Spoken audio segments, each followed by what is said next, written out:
한반도 정세에 관한 미 대통령 후보 트럼프와 바이든의 달라도 너무 다른 정책 현안. 조 바이든 미국 민주당 대통령 후보가 2020년 미국 대선에서 승리를 코앞에 두고 있다. 현재 최종 승리를 위해 확보해야 할 선거인단수 270명에서 단 6명이 부족한 상태입니다. 앞서거니 뒤서거니 대혼전을 거듭하며 개표를 이어가고 있었습니다. 그러나 위스콘신과 미시간 등 중요 경합주에서 승리하며 270명 중 264명을 확보했습니다. 트럼프는 우편 투표에 불만을 재차 표시하면서 개표 중단 소송 및 투표용지 재검토를 요구하는 상황입니다. 미국은 주마다 다른 선거법을 가지고 있기 때문에 결과 발표는 늦어질 가능성이 큽니다. 이 시점에서 우리의 현안, 한반도에 미국이 미치는 영향, 즉 미국의 대통령이 누가 되느냐에 우리가 대처해야 할 방안들을 모색해야 합니다. 트럼프와 바이든의 미 대선, 누가 당선되느냐에 따라 한반도 정세도 큰 영향을 받을 것으로 보입니다. 재선에 도전하는 트럼프 대통령과 정권 교체를 노리는 바이든 후보, 모든 쟁점에서 상대를 비판하며 치열하게 맞서고 있는데 북한 문제도 예외는 아닙니다. 대북 인식이나 한미 동맹 현안 또한 트럼프 대통령과 바이든 후보는 큰 차이를 보이고 있는데요. 누가 돼도 우리로서는 쉽지 않은 과제를 안게 될 전망입니다. 도널드 트럼프 미국 대통령 말합니다. You know, 북한과 우리는 전쟁을 벌이지 않습니다. 우리는 사이가 좋습니다. 트럼프는 재선 시 김정은과의 친분을 내세우며 기존의 북한과의 정상 외교를 이어갈 전망인데요.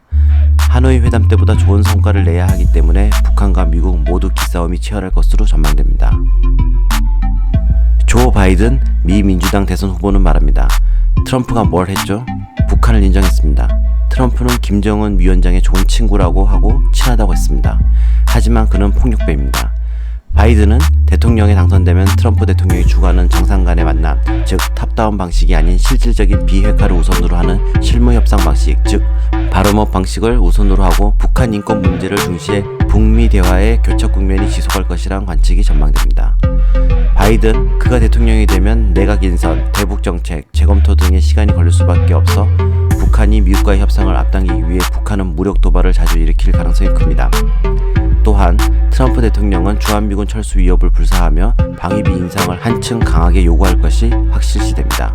그러나 바이든 행정부는 한미 동맹의 중요성을 강조하면서 트럼프 대통령이 한국에 요구하는 방위비 50% 인상과 주한미군 감축에 부정한 인식을 갖고 있는 것으로 해석되기 때문에 차기 대통령이 당선될 경우 한미 동맹 관계가 또 다른 방향으로 향할 것으로 보입니다.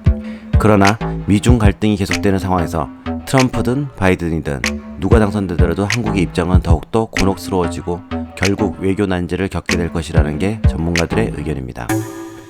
트럼프 대통령의 미국 우선주의 아메리칸 퍼스트와 바이든 후보의 미국의 글로벌 리더십 회복 아메리칸 머스트 리더 어겐 아래 미국이 대중 정책, 즉 최근 미국 내 전국 및 차이나 로비 스캔들 등으로 중국에 대한 봉쇄 정책을 부활시키자는 논의가 대두되고 있으나 대중 봉쇄 정책에는 한계가 있으므로 아시아에서 장기적 이익을 위해서는 중국에 대한 개입 정책을 계속 추진해 나가야 한다고 주장을 두고 한국의 양자택일을 강요할 가능성이 크다는 이유에서입니다.